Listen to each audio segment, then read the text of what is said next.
બાપો બાપો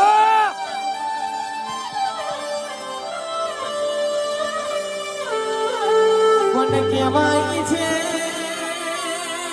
જેના મનમાં મેલ નહીં હોય, જેના પેટમાં કહેવાય છે પાપ નહીં હોય, એના માટે મહોની અડધી રાતે જરૂર કહેવાય છે. મહોણમાંથી ડોકા જીવ કાઢશે.